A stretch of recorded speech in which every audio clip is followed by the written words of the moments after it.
Om Swastiastu. Tabe salamat limunaratai, salam sawujud karenda malempang.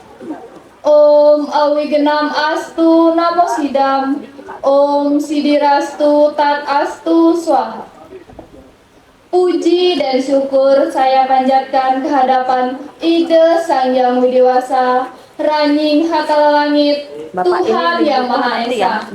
Karena atas limpahan anugerahnya, kita semua dapat berkumpul bersama di tempat ini dalam keadaan sehat dan penuh semangat. Yang terhormat, Bapak Ibu Dewan Juri.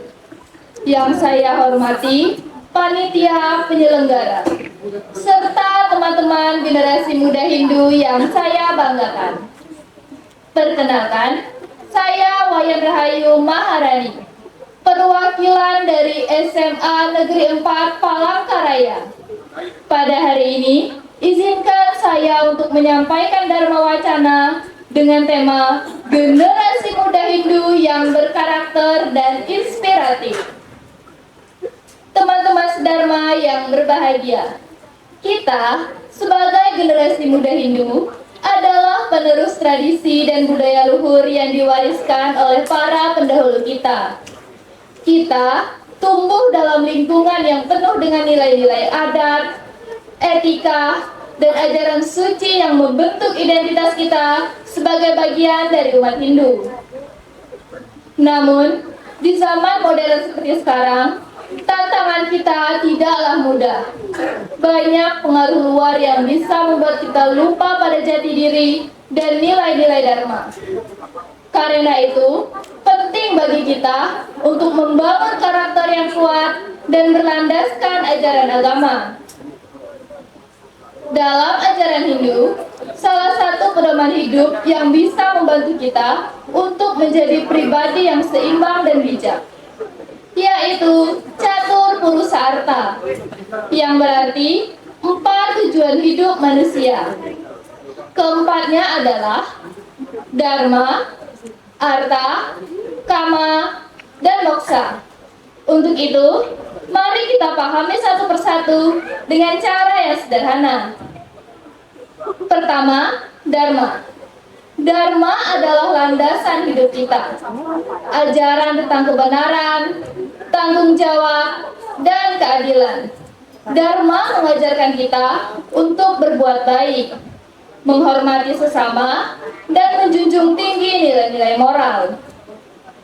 Contohnya, ketika kita membantu teman tanpa pamrih, menaati nasihat orang tua, atau jujur dalam belajar, itu semua adalah bentuk pelaksanaan Dharma dalam kehidupan sehari-hari. Yang kedua adalah Artha. Artha berarti kekayaan atau kesejahteraan.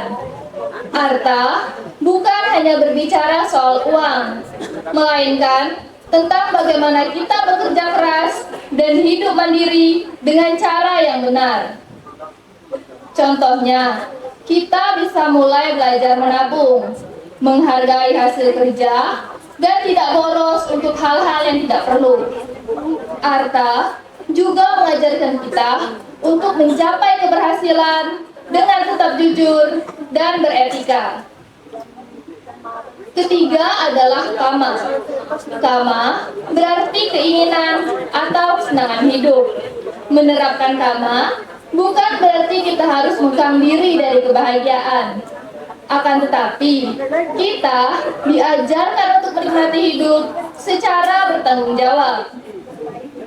Misalnya, kita boleh bermain game, boleh nongkrong, atau menekuni hobi, tetapi tetap harus tahu batasan dan tidak melupakan kewajiban kita. Kewajiban sebagai seorang pelajar, kewajiban sebagai seorang anak, dan juga kewajiban kita sebagai bagian dari umat Hindu. Kemudian yang terakhir adalah Moksa. Moksa adalah tujuan tertinggi umat Hindu, yaitu kebebasan sejati, kedamaian batin, dan penyatuan sang diri kepada Ida Sang Yang Widi. Dalam kehidupan sehari-hari, Moksa bisa dimaknai sebagai usaha kita untuk menjadi pribadi yang lebih baik, mampu mengendalikan diri, dan membawa kedamaian bagi orang lain. Misalnya, dengan belajar introspeksi diri, memaafkan kesalahan, dan bersyukur atas hidup yang kita jalani. Teman-teman sedharma generasi muda Hindu, keempat tujuan ini saling berkaitan, seperti yang disebutkan dalam Sloka Brahmana Purana bab 221 ayat ke-16. Dharma Dharma Nubandarto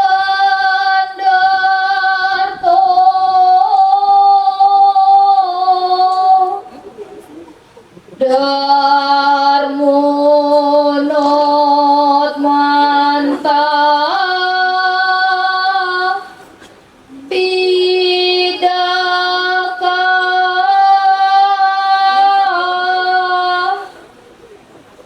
yang artinya Dharma bertalian erat dengan arta, dan Dharma tidak menentang arta itu sendiri, melainkan mengendalikannya. Artinya, dalam mencari kekayaan dan kesuksesan, arta, kita tidak boleh melupakan Dharma. Keberhasilan sejati adalah keberhasilan yang disertai kejujuran, tanggung jawab, dan niat yang baik. Jadi, teman-teman generasi muda Hindu, marilah kita menjadi pribadi yang berkarakter kuat dan inspiratif. Jadilah generasi yang mencintai budaya, disiplin dalam belajar, sopan dalam bertutur, dan berani berbuat baik. Kalau bukan kita yang menjaga dan melanjutkan ajaran serta tradisi luhur ini, lalu siapa lagi? Jadi, mari kita jadikan diri kita sumber inspirasi bagi teman, keluarga, dan masyarakat. Bangun karakter kita mulai dari hal kecil, karena perubahan besar selalu dimulai dari langkah kecil yang dilakukan dengan ketulusan. Demikian Dharma Wacana yang bisa saya sampaikan. Mohon maaf bila ada kata-kata yang kurang berkenan. Semoga Ida Sang Hyang Widiwasa, Raning Hatala Langit, senantiasa membimbing kita menuju jalan Dharma. Dengan ini saya tutup Dharma Wacana saya dengan mengucapkan Paramasanti. Om Santi Santi Santi Om Santi. Terima kasih.